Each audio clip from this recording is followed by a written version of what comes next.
नमस्कार दोस्तों, साथियों, मित्रों।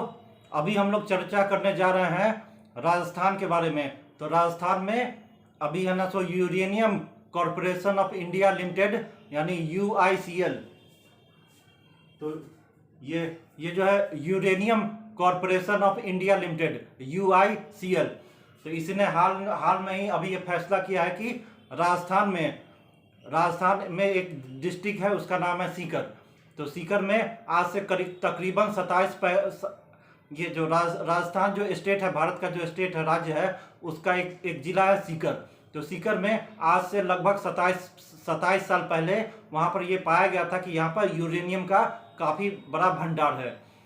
तो ये यूरेनियम का काफ़ी यहाँ पर बहुत ही राजस्थान के सीकर जिले में यूरेनियम का काफ़ी विशाल भंडार मिला था आज से 27 साल पहले, लेकिन उसका माइनिंग नहीं हो पा रहा था।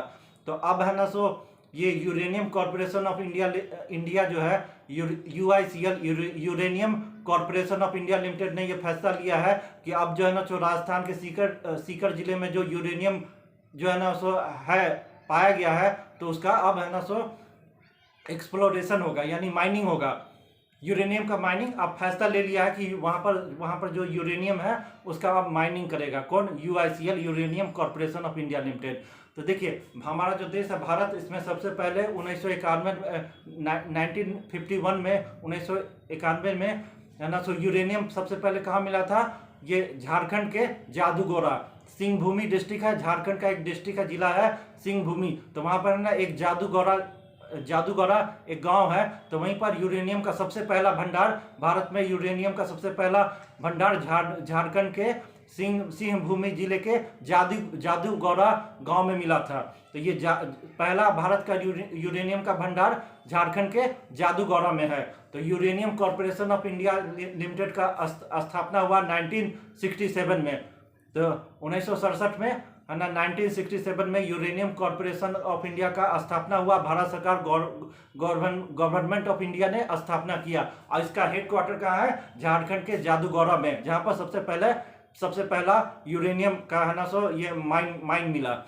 तो भारत का सबसे पहला यूरेनियम का माइन कहाँ मिला? झारखंड के जादूगोरा में। लेकिन फिर है ना उसके बाद आंध्र प्रदेश में भी मिला। तो आंध्र प्रदेश में है ना कडप्पा डिस्ट्रिक्ट, आंध्र प्रदेश का एक जिला है कडप्पा। तो वहां पर फिर दूसरा बड़ा यानी कि आंध्र प्रदेश के कडप्पा डिस्ट्रिक्ट में दूसरा सबसे बड़ा है ना यूरेनियम का माइन निकला। और वहां पर ना एक्सप्लोरेशन हो रहा है, यानी माइनिंग हो रहा है। सालों से आंध्र प्रदेश में भी यूरेनियम का माइनिंग हो रहा है और ये बताया जा रहा है कि वहां पर यूरेनियम का सबसे ज्यादा भंडार है। भारत में अभी है ना लगभग 3 जगह मिल चुका है, झारखंड के जादूगोरा में, आंध्र प्रदेश के कडप्पा डिस्ट्रिक्ट में, और तीसरा है राजस्थान के सीकर जिले में। लेकिन सबसे माना जा रहा है, ये है ना वैज्ञानिकों का मानना है कि सबसे ज्यादा यूरेनियम का भंडार आंध्र प्रदेश के कडप्पा जिले में है। जो यूरेनियम का भंडार मिला वो सबसे ज्यादा है और वहां पर माइनिंग है ना सालों से हो रहा है। और सबसे पहला भंडार तो ये झारखंड के जादूगोरा में मिला था, जो वहां पर तो माइनिंग हो रहा है। लेकिन सीकर में है ना पाया गया था आज से 27 साल पहले। वैज्ञानिक लोग है ना, साइंटिस्ट लोग ने ये घोषणा किया था कि यहाँ पर यूरेनियम का राजस्थान के सीकर में बहुत विशाल भंडार है, आज से तकरीबन 27 साल पहले। लेकिन वहां पर माइनिंग नहीं हो रहा था। अब है ना यूरेनियम कॉरपोरेशन ऑफ इंडिया ने पूरा फैसला ले लिया कि अब यहाँ पर जो विशाल भंडार मिला है यूरेनियम का राजस्थान के सीकर में, तो अब इसका माइनिंग होगा। तो देखिए, यूरेनियम है तो इसका तो बहुत ही यूज है। मेटल होता है तो इसका बहुत ही यूज होता है। जैसे कि इसका बिजली उत्पादन में, हम लोग अगर बिजली जनरेशन करते हैं, बिजली उत्पादन, तो उसमें उसका यूज होता है। फिर न्यूक्लियर वेपन, डिफेंस में इसका यूज होता है। न्यूक्लियर वेपन, ये एटम बम, हाइड्रोजन बम, ये सब बनाने में इसका यूज होता है, यूरेनियम आइसोटोप्स का। फिर है ना इसका आजकल तो है ना और भी इसका ये हो गया है, जैसे डिफेंस में होता है, या फिर आप जाने इसका मेडिकल यूज में भी होता है। मेडिकल यानी कि है ना स्वास्थ्य चिकित्सा, ये जो ना मेडिकल लाइन में, चिकित्सा क्षेत्र में भी आजकल यूरेनियम का उपयोग होने लगा है। हालांकि ये बहुत ही डेंजरस चीज है। अगर कोई है ना यूरेनियम का है ना छू ले तो उसको रेडियो एक्टिव आइसोटोप से इसको कैंसर ये सब का बीमारी हो सकता है। इसीलिए यूरेनियम को खुली हाथ से लोग छूता नहीं है। और यूरेनियम का जो वेस्ट होता है, कचरा होता है, इससे आजकल विदेश में है ना फर्टिलाइजर भी बनने लगा है। यानी कि रूस ही सब में या और भी कई देश है ऐसा जो है ना यूरेनियम का जो है ना न्यूक्लियर प्लांट ये सब होता है, रिएक्टर होता है, उसका न्यूक्लियर जो वेस्ट होता है उससे है ना, न्यूक्लियर वेस्ट से ये होता है फर्टिलाइजर, ये सब भी बनाता है, साइंटिस्ट लोग आजकल बनाने लगा है।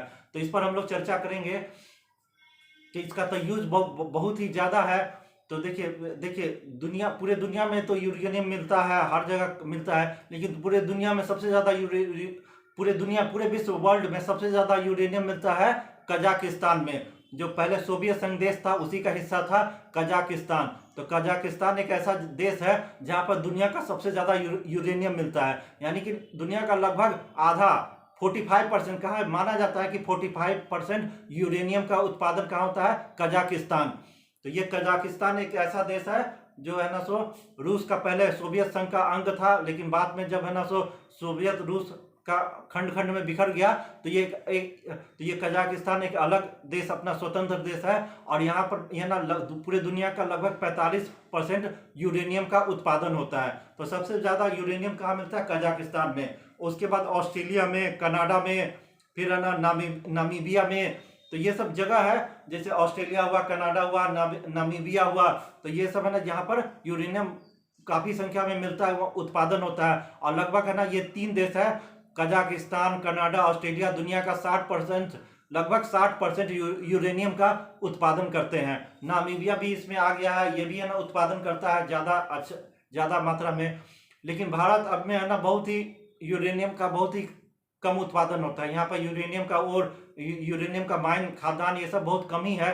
तो सबसे पहले जादूगौरा में मिला झारखंड के, उसके बाद है ना आंध्र प्रदेश के कडप्पा में। तो सबसे ज़्यादा यूरेनियम का उत्पादन आंध्र प्रदेश के कडप्पा जिले में जो यूरेनियम का जो माइन है, खादान है, वहीं से सबसे ज़्यादा यूरेनियम भारत में उत्पादन हो रहा है। अब राजस्थान में सीकर जिले में मिला है, तो वहाँ से भी अब उत्पादन होने लगेगा।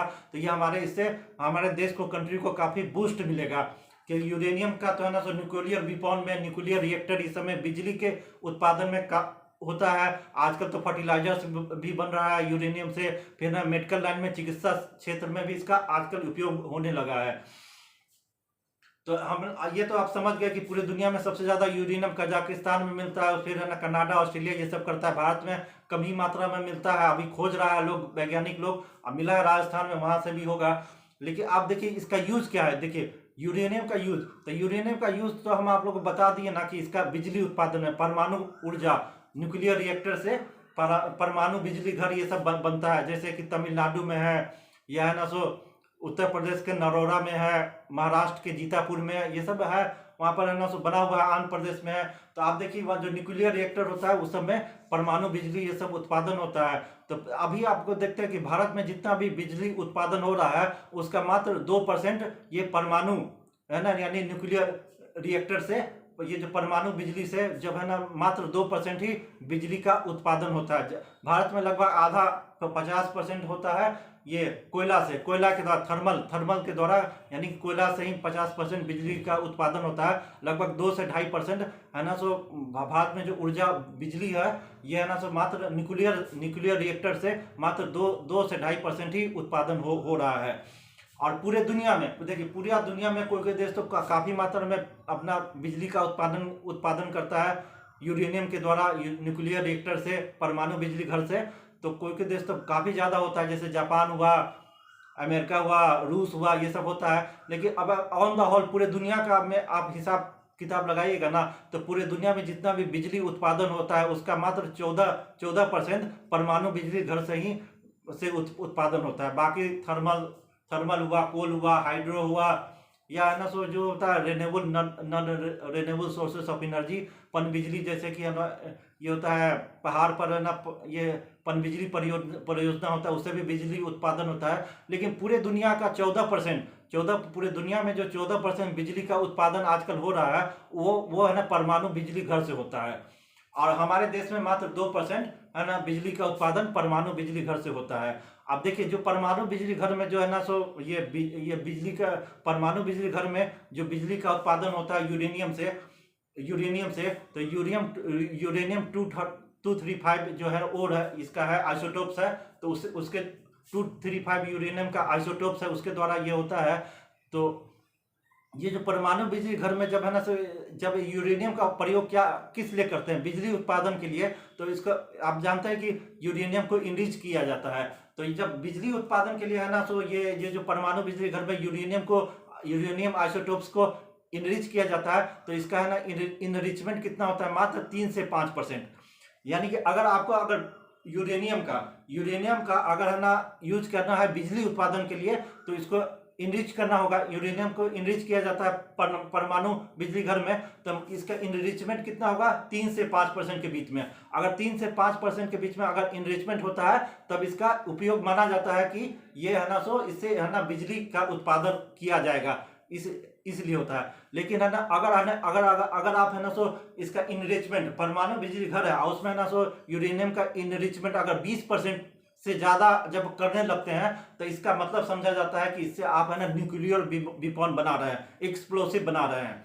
तो आप समझ गए, अगर 3 से 5% अगर है ना परमाणु बिजली घर में अगर है ना, सो यूरेनियम का इनरिचमेंट हो रहा है, तो समझ लिए कि IAEA इंटरनेशनल एटॉमिक एनर्जी ये सब कोई बोलेगा नहीं, क्योंकि वो ये माना जाएगा कि इससे तो बिजली का उपयोग हो रहा है, क्लीन एनर्जी के लिए उपयोग हो रहा है। लेकिन अगर 20% से ज्यादा अगर इनरिचमेंट हो रहा है परमाणु बिजली घर में, तो ये है ना, सो IAEA या और इंटरनेशनल एजेंसी ये सब शक के दायरे में आ जाएगा। क्योंकि 20% से ज्यादा जब इनरिचमेंट होने लगता है, तो इससे है ना, सो आप इसका मतलब समझा जाता है कि आप इससे न्यूक्लियर विपन जो होता है, यानी कि न्यूक्लियर एटम बम, परमाणु बम, ये सब है ना, हाइड्रोजन बम, इसके लिए आप बना रहे हैं। और है ना, सो यही नहीं, अगर है ना अगर आपको है ना, सो न्यूक्लियर वेपन बनाना है, खूब अच्छा क्वालिटी का न्यूक्लियर वेपन बनाना है फ्यूजन रिएक्शन से, जैसे हाइड्रोजन बम हुआ, एटम बम हुआ, तो इसका ना इनरिचमेंट कितना तक जाता है, 93% तक।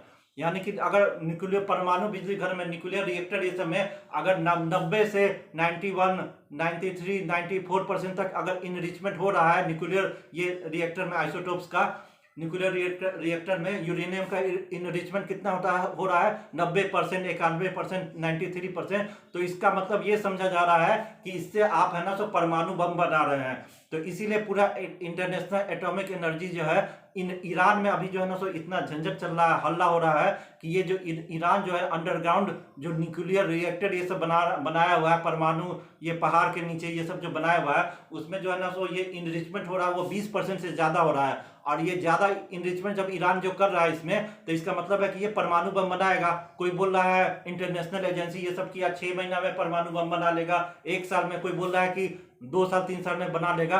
तो जब आप यूरेनियम का न्यूक्लियर रिएक्टर में हाईली इनरिचमेंट करेंगे 20% से ज्यादा, 90%, 92%, 93%, तो इसका मतलब है इससे परमाणु बम बना रहे हैं ना, न्यूक्लियर वेपन बना रहे हैं। तो ये इस पर आपको है ना, फिर वो जो बना रहा है, तो पूरा है ना इंटरनेशनल एटॉमिक एजेंसी सब है, IAEA, ये सब आपको है ना, तो पूरा उसके दायरे में आएगा, टोक देगा कि नहीं इसका तो आप है ना न्यूक्लियर वेपन बना रहे, इसलिए इसमें काफी है ना प्रतिबंध भी लगा देता है। ईरान पर पूरा प्रतिबंध लग गया है कि नहीं, ये है ना, सो इसके परमाणु बम बना रहा है। अगर 2 से 3%, 3 से 4-5% इनरिचमेंट हो रहा है न्यूक्लियर रिएक्टर इस समय, तो इसका मतलब होता है कि ये क्लीन एनर्जी, सेफ एनर्जी, यानी कि इसका बिजली के लिए ही उपयोग के लिए बना रहा है, तब ज्यादा टोका टाकी नहीं होता है। तो आप ये समझ गए कि है ना, सो अब इसके बारे में हम लोग देखते हैं यूरेनियम। तो uranium is mainly use as fuel in nuclear power reactor for electricity generation. It provides about 40% of all world electricity. तो आप जानते हैं कि यूरेनियम से, न्यूक्लियर रिएक्टर से, परमाणु बिजली घर से दुनिया का 14% बिजली का उत्पादन आज के डेट में हो रहा है। तो ये तो बोल दिए, there are many major other uses of uranium through the production of radio isotopes. अब यूरेनियम से है ना, सो न्यूक्लियर रिएक्टर में रेडियो आइसोटोप्स ये सब का उत्पादन होता है। तो उससे है ना, सो अब आजकल है ना, सो मेडिकल लाइन में भी यूज हो रहा है। तो मेडिकल में किस लिए होता है, चिकित्सा क्षेत्र में जब यूरेनियम का यूज हो रहा है, तो उसके बारे में हम लोग बता रहे हैं। देखिए, रेडियो आइसोटोप्स होता है, तो उससे क्या होता है, radio isotopes are use for diagnosis and research. तो ये जो चिकित्सा क्षेत्र में डायग्नोसिस करने पहले कि इसको कौन आदमी के भीतर कौन सा बीमारी, इसको डायग्नोसिस करने के लिए, या फिर और भी है ना, सो रिसर्च ये सब होता है। मेडिकल लाइन में रिसर्च कैसे हो रहा है, तो इसके लिए भी है ना, सो मेडिकल लाइन में यूरेनियम का है ना, सो हाईली इनरिच यूरेनियम होता है उसमें। अगर यूरेनियम का उसमें यूज हो रहा है, तो वो 90 से 93-94% हाईली इनरिच होता है। तो इसका क्या होता है, uranium 235, uranium 235 is use in nuclear medicine. Nuclear medicine में यूरेनियम 235 का यूज होता है, और जो हाईली इनरिच होता है, 93-94% तक इनरिच होता है, तो उससे डायग्नोसिस ये सब का किया जाता है न्यूक्लियर मेडिसिन में। अच्छा, इसका lung ventilation and blood flow, देखिए लंग वेंटिलेशन, यूरेनियम का प्रयोग क्या होता है चिकित्सा क्षेत्र में, लंग वेंटिलेशन इस सब के का जो चिकित्सा होता है उसमें इसका प्रयोग होता है यूरेनियम का, लंग वेंटिलेशन में। एंड ब्लड फ्लो जो है ना, ब्लड का फ्लो होता है उस सब का स्टडीज में भी इसका रिसर्च में किया जाता है चिकित्सा क्षेत्र में यूरेनियम का। तो आप समझ गए। अच्छा, तो आप ये समझ गए कि देखिए कि है ना, सो यूरेनियम का कितना है न्यूक्लियर वेपन। अब जो देश के पास न्यूक्लियर वेपन होगा तो उसको कोई बिगाड़ नहीं सकता है। अब है ना, सो नॉर्थ कोरिया एक देश है, साधारण सा छोटा सा देश है, लेकिन उसके पास न्यूक्लियर वेपन हुआ है, तो उससे अमेरिका भी डरता है। अगर अमेरिका कुछ बोलता है तो वो भी जोर से बोल देता है उसको कि तुम अगर हमको कुछ बोलोगे तो तुम्हारे ऊपर परमाणु बम ये सब मेरे पास है जो गिरा देंगे। तो अमेरिका भी डरता है। जिस देश के पास न्यूक्लियर वेपन होगा तो इसका कितना, कोई भी देश शक्तिशाली होता है, वो आत्मनिर्भर होता है, उसको कोई बिगाड़ नहीं सकता। भारत पाकिस्तान में भारत उस पर पाकिस्तान पर अटैक नहीं करता, इसलिए कि पाकिस्तान धमकी देता है, तुम हम पर अटैक करेगा तो हम मेरे पास परमाणु बम है, मार देंगे। तो देखिए कोई भी देश को ये आत्मरक्षा पर है ना, सो करने के लिए ये है ना न्यूक्लियर वेपन ये सब का यूज है। फिर बिजली, क्लीन बिजली होता है, परमाणु बिजली घर से एकदम सेफ होता है। जैसे थर्मल एनर्जी कोयला ये सब से होता है, उसमें कोयला ये सब के द्वारा होता है तो उससे प्रदूषण होता है। तो देखिए इससे इन्वायरमेंट को काफ़ी क्षति होता है, ग्लोबल वार्मिंग होता है। लेकिन ये जो न्यूक्लियर एनर्जी है यूरेनियम से, प्लूटोनियम से, थोरियम से, तो ये क्लीन एनर्जी है और इससे है ना, सो प्रदूषण नहीं होता है। तो ये देखिए इसका यूज है, मेडिकल लाइन में भी यूज है। तो आप ये है इसके बारे में हम लोग आप लोग चर्चा से सुन लिए कि यूरेनियम कितना महत्वपूर्ण मेटल है, पदार्थ है। तो धन्यवाद।